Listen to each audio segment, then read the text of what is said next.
Hi guys! Welcome back again to my channel. So for today's vlog or for today's video, gusto ko ipakita sa inyo yung STK. STK is a striker fire kung saan parang black type din siya. So first, ipakita ko sa inyo muna yung version 1 which is not available na. Pero gusto ko na ipakita sa inyo kasi compare natin yung version 1 tsaka version 2. So, ito yung black na STK version 1. So, napansin nyo, yung ano niya, yung grip niya, iba. And then, wala siyang magwell. Dito niya. So, for the version 2, ito na siya. Itong version 2. Ang version 2 niya, naka-magwell na dito. And then, the grip niya is iba. I-compare natin sa version 1. Yan. Ito yung STK version 1 which is wala na tayong available.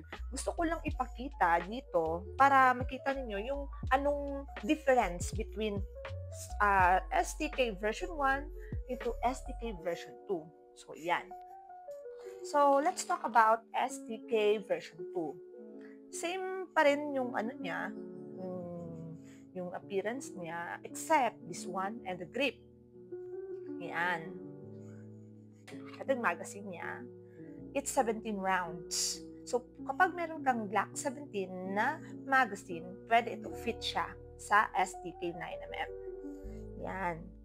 So, ang price niya ngayon sa black is 22,500 from 30,000.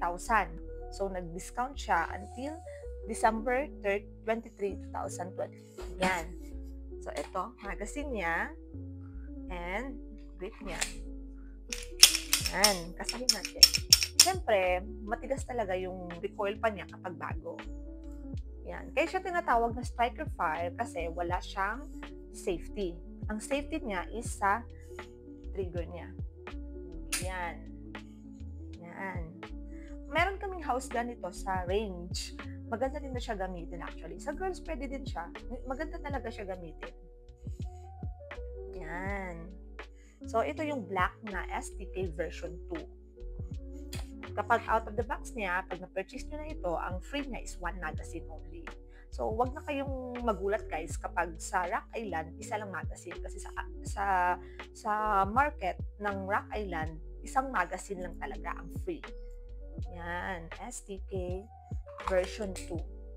And the next is, meron akong mga iba-ibang kulay dito. Yan. Itong kulay niya is Mil-Spec Eau-de Green. Yan. Cerakote ito guys ha. Cerakote. Yan. Maganda din yung kulay ng ano. Ito kasi, ano nito eh. Meron akong two-tone dyan. Yung upper niya is black and then the lower niya is iba yung kulay. Pero ito, same lang talaga siyang kulay from upper to lower frame. So, ito yung combat gray. Maganda din yung ano niya, color niya guys.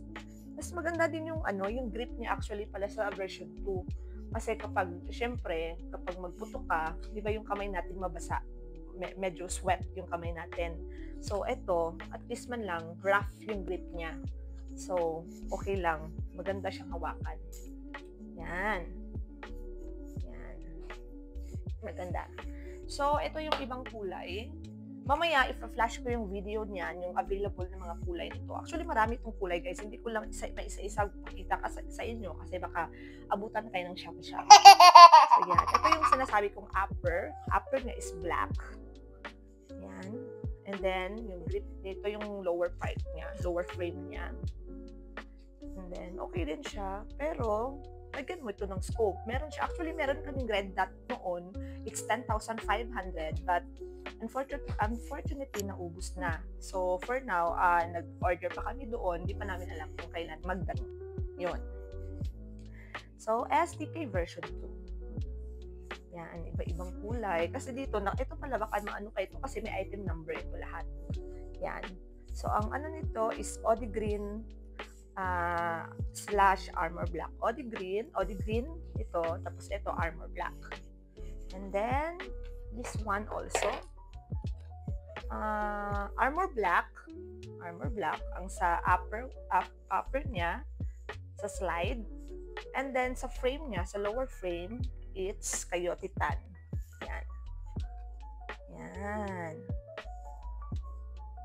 So, ipa-flash ko dito video guys, mga available colors nito at lahat sila mayroong mga iba-ibang color. Marami ito. So, kung halimbawa may nagtanong sa inyo dyan kung magbili sila ngayon or ngayon na week, kaabutan ba ng ganban?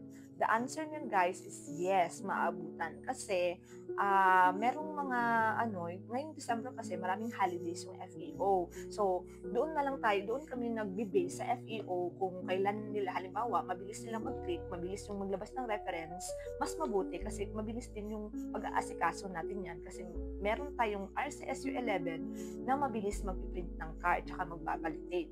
So, kung mabilis yung ng FEO, then may release namin yung firearm sa inyo. So, yun lang guys for now. Thank you for watching and thank you for sa lahat nag-subscribe. Thank you so much for the support. I hope you like the video and don't forget to like, share, and subscribe. Bye!